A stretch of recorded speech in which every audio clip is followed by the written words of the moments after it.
Okay, I want to elaborate about the relationship between me and Peter Chen Kidzai.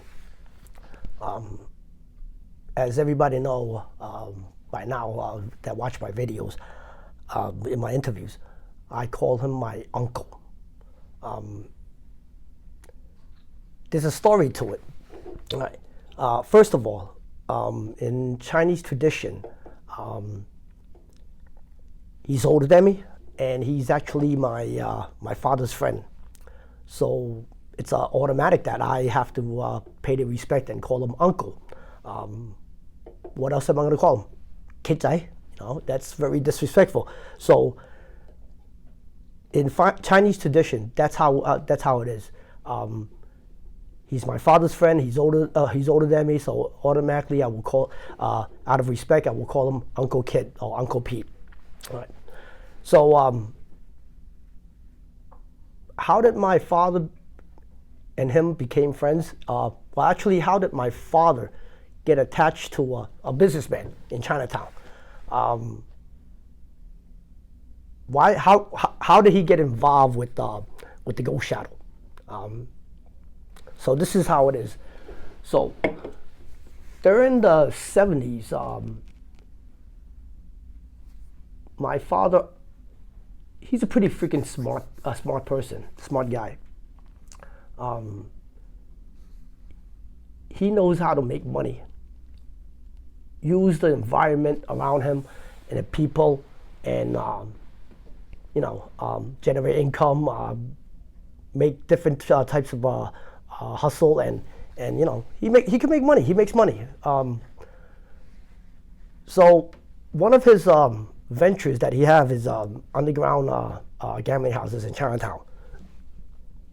So what happened is that he opened up a gambling house inside his construction company office on Baxter Street. That was in the 70s. I was probably 6 years old during that time, 6, 7 years old. So he opened up a gambling house in Baxter Street, across the street from the courthouse, the Tombs, which we call it nowadays. But back then they didn't have it. It wasn't built yet. It was just a piece of freaking flat land. The gambling house was very successful. So when you have a very successful gambling house in Chinatown, or in the vicinity of their Chinatown, you attract attention. Gangs will come and extort, ask, "Hey, listen, I want to share, or I want this. How much for a week?" They would extort and muscle in into the gambling house, and so during that time, the Tongue Ones tried it, the Flying Dragons tried it, but for some reason, my father went to Mott Street, contacted the Kidzai. During that time, he was the leader of the Ghost Shadow gang. So he spoke to him at the gambling house and told him, "Hey, listen, not that I really care about these other gangs, but I just don't want the headache. I don't want to deal with it. So can you do me a favor? Can you take over this joint over here, as in protection? I pay you." My father said, "I pay you. You and you guys take care of this place. If there's any other, if we hit big in the gambling house, we make a lot of money. We'll give you a bonus or whatever." So, and Kidzai agreed, automatically agreed. Oh, come on, it's a good racket. It's generating money. It's a good gambling house, and it's right near the Ghost Shadow's turf. So that's the starting point where they became good friends. Not only him, my father was not only friends with Kidzai, also with Dapplehead, with Mongo, and Achong, and then during that time. I don't know if Achong was around during that time yet. But anyway, he became really good friends with the Ghost Shadows. They often do a lot of things together, hustle things together, do different type of rackets. in Chinatown where they could, like selling seafood. He would grab a bunch of I don't know where he auctioned back a bunch of seafood from South America, and he would ask the Go Shadow guys, listen, can you help me take care of this and sell it off to restaurants, distribute it there, a little bit lower than market price. So I don't know where he got all that stuff, but he was making money. But also he has a freaking gambling habit. So that's where their friendship started, Kid Zaya and my father. Fast forward to 1979, I believe, a year before my father was killed in Chinatown. One day, out of the blue, my father and Kid Zaya was sitting at a coffee shop, just shooting the breeze, and out of the blue, he asked Kid Zaya for a favor. By then, they developed a very tight friendship. So my father asked him a favor, and Kid Zaya said, "Ask him, what's the favor?" So my father said, "Can you promise me, if anything or something happens to me, can you look after my family and make sure they're okay?" When my uncle told me this story about my father approached him and asked him this favor, he was shocked. He said, "Why would anything happen to you?" But anyway, it was very, very shocking all of a sudden. I mean, everything was cool, and why would somebody that's in their prime will say that, unless either you're freaking gonna commit suicide or something's gonna happen that So kids, I asked him, "Is something wrong? Do you want to tell me what's going on? Maybe we could figure it out." But my father never told him what it was. It just told him, just promise me that. Do me a favor. Just take care of my family if anything happens to me. So, being the person and the personality that Kid Zaya is, he's one of those old school hardcore gangsters. Of course, he's gonna say, "Yes, I'll do it." And he never thought anything about it after that. After that day, they never mentioned it again. So, coming in 1980, that's February 13. That's the day my father got gunned down.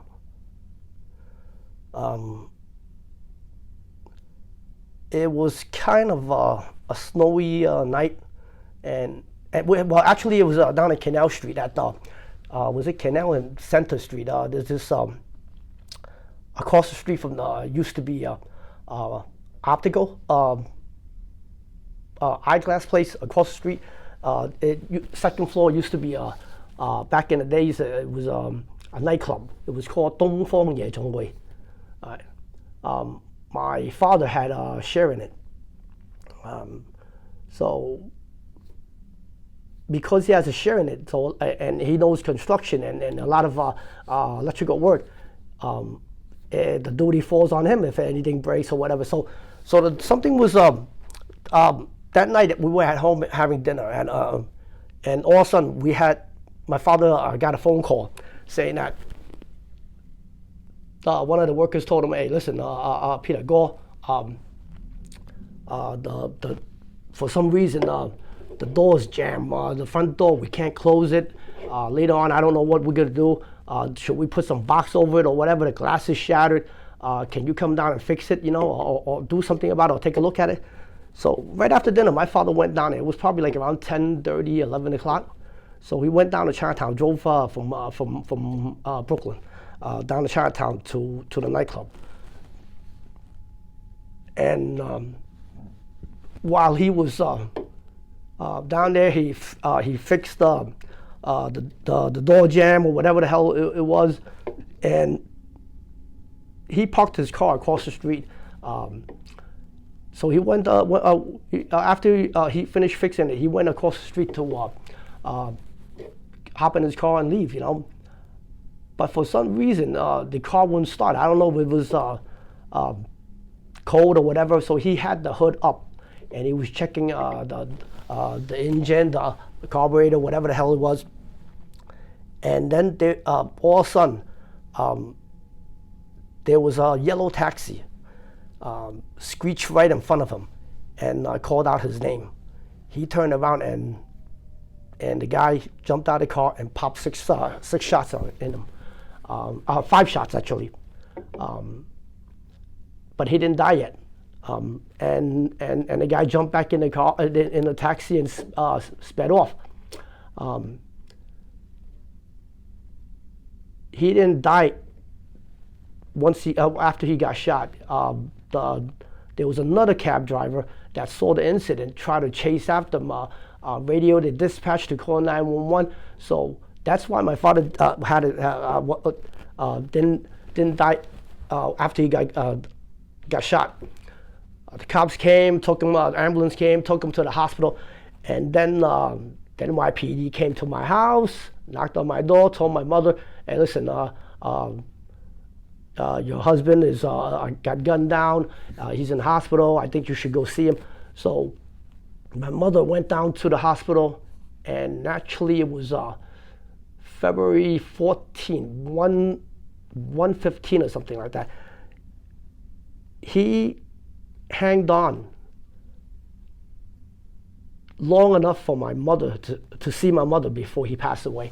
And my mother told me that the only thing that my father said to him right before he died, he passed away, he apologized to my mom, and that was it. So he knew he did wrong. You know, you have kids at home, a wife, young wife. How could you put yourself in jeopardy and get yourself killed and abandon them?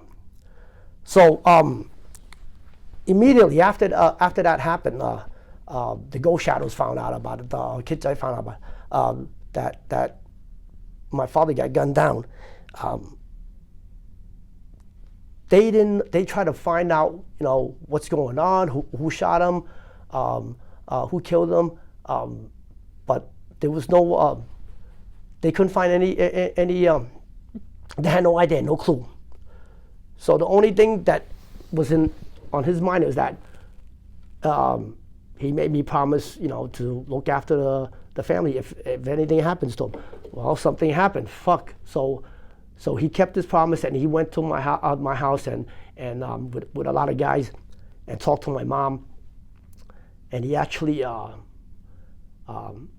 had a couple of his guys that was outside in the car, armed, guarding our house during that time.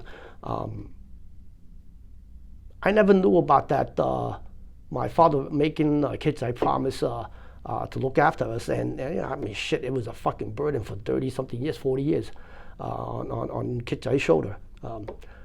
I feel really fucking bad about it. That why would anybody do that shit and put that type of burden on somebody else? Shit, you must have fucking hate him, to do that to him. I knew about it when I was locked up in the feds, and I was doing time in Allenwood, and that's where Kid Jai was doing his time. And one day when we were talking about reminiscing my father and everything, that's when he told me that, my father made him a promise to look after us. I didn't need him to look after me, but I felt really bad. Every freaking move I did when he got released and came home from his prison term, all he did was he cared for me more than his son, because of my father made him promise to look after me and the family. I try to not get in trouble, so I wouldn't have him, worrying about me or trying to I just didn't want him to worry. I didn't need him. I was a full-grown man. I didn't need him to look after me, but he still did. He kept his word. This guy is. I'm I'm telling you, Kit Zai, Peter Chen is a freaking hardcore, old school freaking gangster. He promised you something, he's gonna keep it. He's gonna for life. He still fucking treats me like a little fucking kid sometimes, and I'm 54 years old. Shit. You want to know about the incident, how my father got gunned down? Why? I'm not. Up to today, me and Peter, my uncle, we try to trace back every single move during that time, and gather as much info on why and how, and what was the reason behind the hit on my father. But we still couldn't really pinpoint hard as evidence. We could only speculate. So, like I said, my father is a businessman. He has a trading company and a warehouse on Kemmer Street, and he has dry goods, and so he supplies restaurants with dry goods, as of shark fin, dry abalone. It's a delicacy to the Chinese restaurants, because those are the time when those type of delicacy is when they have big banquets, weddings. That's when they use them for the parties, and it's very expensive. If anybody know about shark fin and dry abalone, they're I don't know how to fucking scale it. It's 一個頭兩個頭. I don't know, one fucking head, two heads. They're supposed to be really fucking expensive. Some of them go up to fucking what, like tens of thousands of dollars. Some of them a couple $1,000 just one fucking piece of dry abalone. So he also does import export trading and supply and dry goods supply in the restaurants. And he had a deal with this guy from Hip Sing. I don't know his name. That had the goods. That had a shipment of shark fin from South Africa. Also, he had abalone from South America, I believe. I don't know. I don't know where it came from. Something like that. But that shipment of dry goods were like around, they were worth 30,000 back in 1970 something, 30,000 to 40,000, and also there was some cash involved with that deal, $50,000 worth of cash that was on the table during that deal, that trade. So my father set up the trade with that guy, acquiring those, buying those shark fin and abalone. But after he set it up, before the day that they were supposed to do the buying at the trading company my father owns in Kemmer Street. That's where the trade-off was happening. He actually planned a robbery with Kit Zai, with the Ghost Shadows. Told him, hey, listen, I'm setting up a deal with this guy with dry shark fins and everything. Are you guys interested in doing this job? It's a clean cut job. It's gonna happen at my warehouse. All you gotta do, I'll tell you the time. You just barge right in, fucking rob everybody of everything, take the cash, take the jewelry, even take my jewelry, so make it look convincing. So the day that the deal was going on, at the warehouse in Chemistry, the Ghost Shadows was masked up and barged right into the warehouse during the trade-off and freaking robbed him. Robbed my father, robbed the guy, robbed all the goods. So the total amount combined together with the abalone, the shark fin, and the cash was like around $150,000 worth of that was what it was worth, the value. So you're talking about like around 40 years ago, 150,000 is probably like around $1 million something. It's $1 million something today, today's money, plus or minus fucking inflation. That's a lot of fucking money back then. So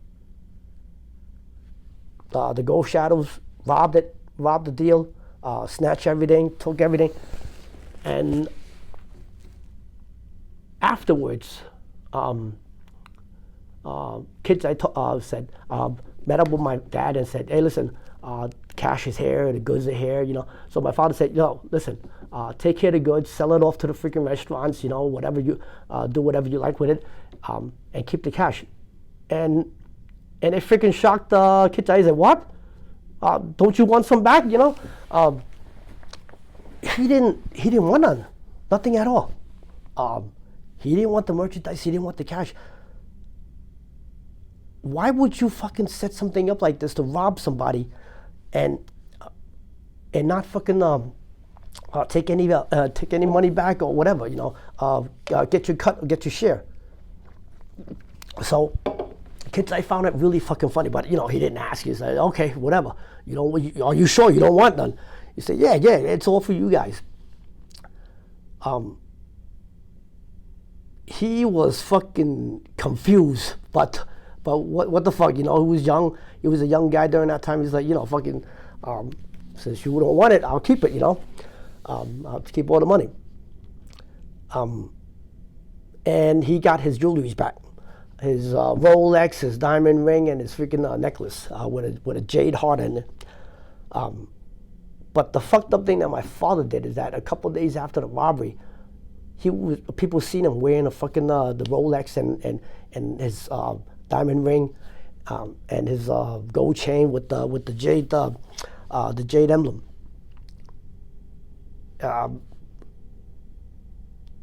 If I was the guy that got robbed, I would automatically fucking say, you set me up, you know, you did we got robbed that day. How come you were able to get all your freaking jewelry back? So you must be in on it. So that guy was that got robbed was actually a member of the Hip Sing Association.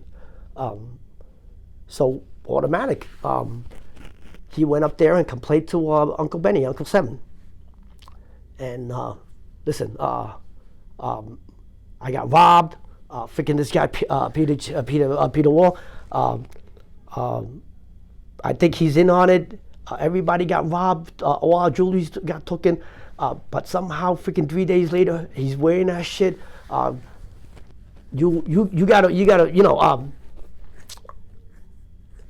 you gotta vouch for me, you know, Uncle Benny. You gotta do something, you know. This guy is fucking slapping me in the face without fucking touching me. It's fucking very disrespectful the way that he did it.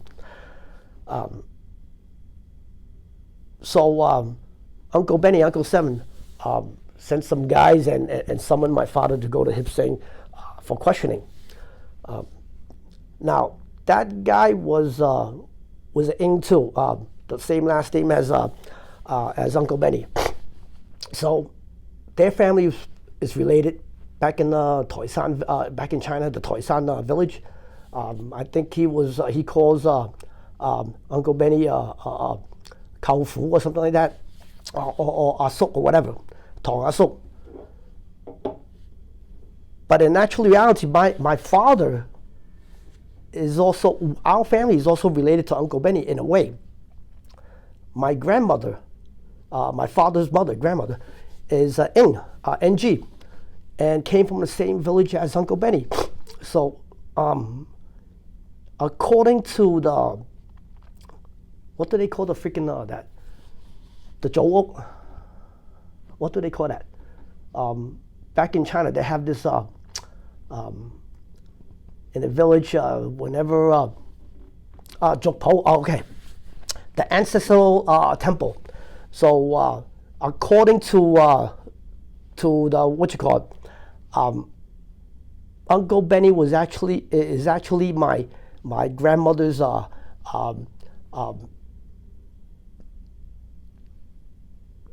also uncle. So that makes my father also related to him.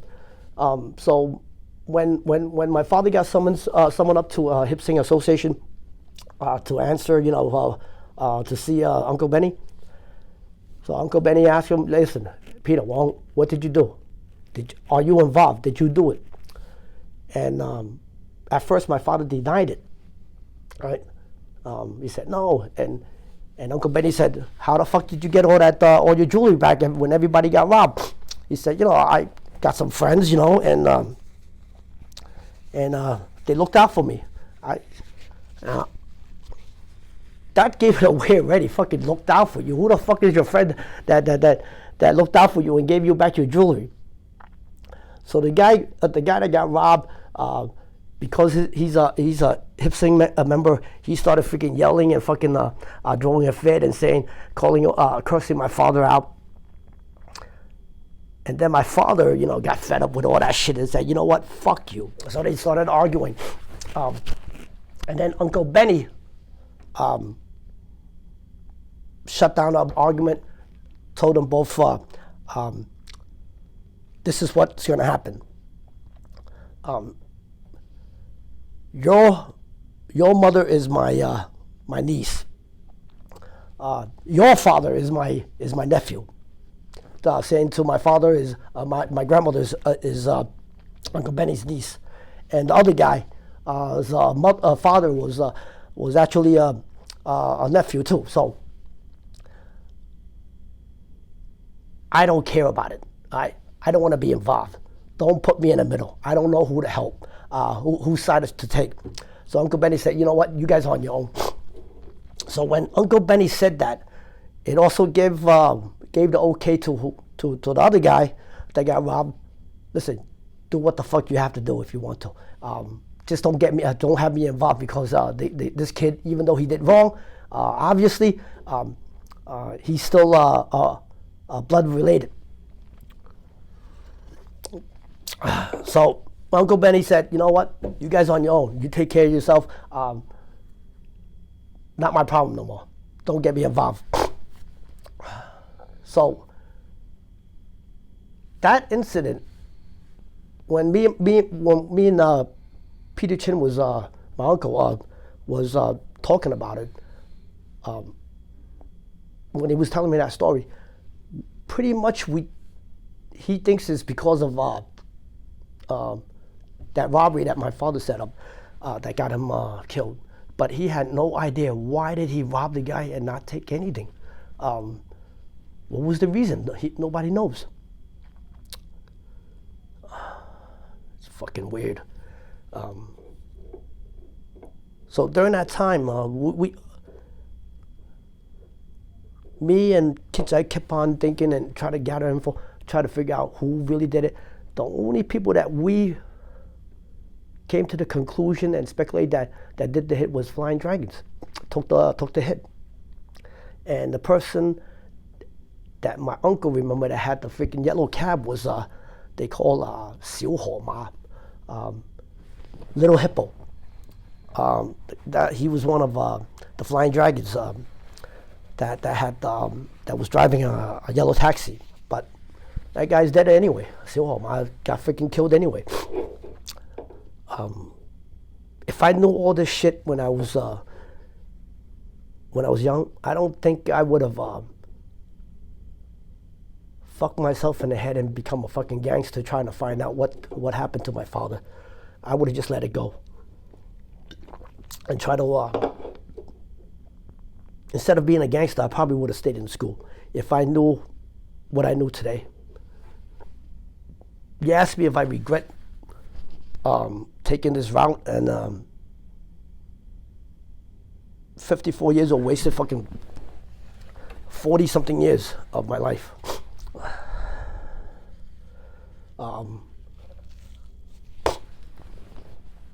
Do I have any regrets?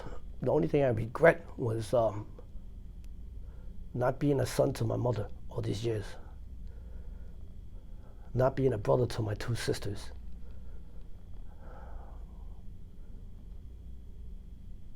That's the only regret I have.